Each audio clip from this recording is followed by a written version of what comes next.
জয় শিবধাম। আজকে শুভ দিনে, বিশেষ দিনে শিবধামের তরফ থেকে আমি আবারও চলে এসেছি আপনাদের কাছে। আপনাদের একটা কথা মনে করিয়ে দিয়ে, আপনারা হয়তো সকলেই জানেন যে ৭৪ লক্ষ প্রজাতির প্রাণী রয়েছে এই পৃথিবীতে। তার মধ্যে কেবলমাত্র মানুষই উপার্জন করে, এছাড়া বাদবাকি যেই প্রজাতির প্রাণীরা আছে তারা কিন্তু কোনোদিনও না খেতে পেয়ে মরে না। আর একমাত্র মনুষ্য আছে যাদের পেট কোনোদিনও ভরে না। এই কথাগুলো কেন বললাম এবং এর অন্তর্নিহিত ব্যাখ্যা আপনারা করুন। যখন আমরা কিছু গ্রহণ করব, তা যদি আমরা প্রসাদ রূপে করি, কেবলমাত্র তাহাই কিন্তু গ্রহণযোগ্য। যা গীতাতে বলা হয়েছে, যা ঈশ্বরকে অর্পণ করে গ্রহণ করা হয় না, তার মানে আপনি চোর, আপনি চুরি করছেন।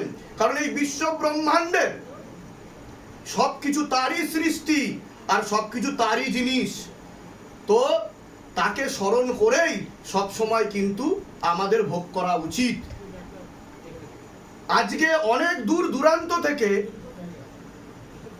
অনেক ভক্তগণেরা উপস্থিত হয়েছেন, তাদের সমস্যা নিয়ে এসছেন তারা, এবং তারা কিন্তু অপেক্ষা করছেন তাদের সমস্যার সমাধান করে বাড়িতে যাবেন। তো আজকে আমরা প্রত্যেক দিনের মতো আজকের এই শুভ দিনে আবারও প্রসাদ বিতরণ করতে চলেছি। আমাদের যে ভক্তরা এসছেন, আমরা আগে তাদেরকে ডেকে নিলাম। আপনারা দেখতে পাচ্ছেন আপনাদের মতোই এনারাও কিন্তু শিবধামে এসেছেন কৃপা লাভ করার জন্য এবং জুড়ে রয়েছেন, ভক্তি করছেন। কতদিন ধরে আপনারা জুড়ে রয়েছেন, ভক্তি করছেন কতদিন ধরে?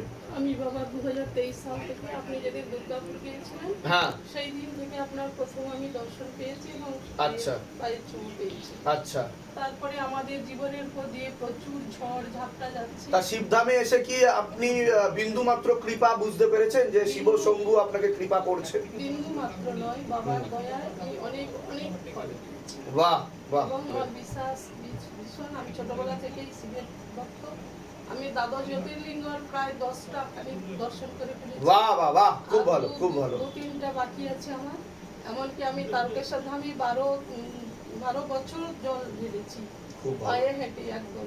কোথা থেকে আসছেন, কোথা থেকে আপনারা? আমি পূর্ব মেদিনীপুরের তমলুক থেকে এসেছি। আচ্ছা, আমার বাড়ি মাধাখালী। মানে তা আপনারা যে এতদিন ধরে জুড়ে রয়েছেন, ভক্তি করেছেন এবং এত কাছ থেকে আপনারা দেখেছেন, আপনাদের পার্সোনাল অভিজ্ঞতা কি?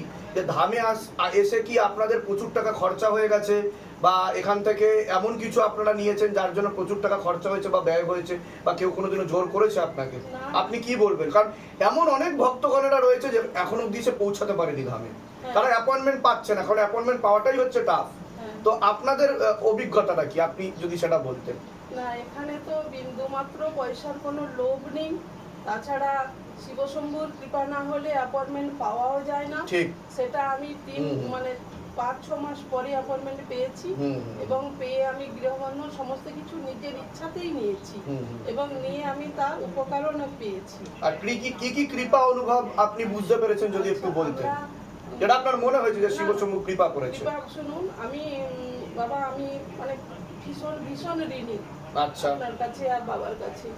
আমি 14-15 বছর প্রেসারের ওষুধ খেতাম। আচ্ছা, এখান থেকে আপনার তেল আর জল ওইটা খেয়ে আমার এখন আর প্রেসারের ওষুধ প্রায়ই খেতে হয় না। বাহ বাহ। সে অনেক মানে ভীষণ আবার অসুস্থ হলে আমি 37 কিলোমিটার আপ ডাউন করে স্কুল চালাই। আচ্ছা, পার ডে। হ্যাঁ, আমার 60 বছর বয়স।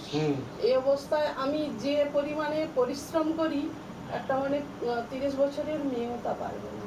ধামের তরফ থেকে পূর্ণ আশীর্বাদ, আপনারা সুস্থ থাকুন, ভালো থাকুন। আপনাদের যেমন ভালো হতে পেরেছে, আরো সবার এরকমই ভালো হোক, এবং আপনাদেরও আরো ভালো হোক। আপনি শিবধামের নাম প্রচার করবেন, ঠিক আছে? আমি আমার আত্মীয় স্বজন যত আছে সবাইকে শিবধামের ছবি প্রায় দিয়েছি, সবাইকে বলেছি এটা এ করো। আচ্ছা, আর আমার ছেলে মানে বিয়ে প্রথমবারের বিয়ে ভেঙে গেছে। আমরা ভীষণ ভাবে জড়িয়ে পড়েছিলাম কেস কাছারিতে। আচ্ছা আচ্ছা, সেটা থেকে রিলিফ হয়েছি। সেটা থেকেও রিলিফ হয়েছে? বাহ। কিন্তু সেই সমস্যা থেকে আপনারা বেরিয়ে আসতে পেরেছেন তো? আচ্ছা, চলে যাব ভক্তগণের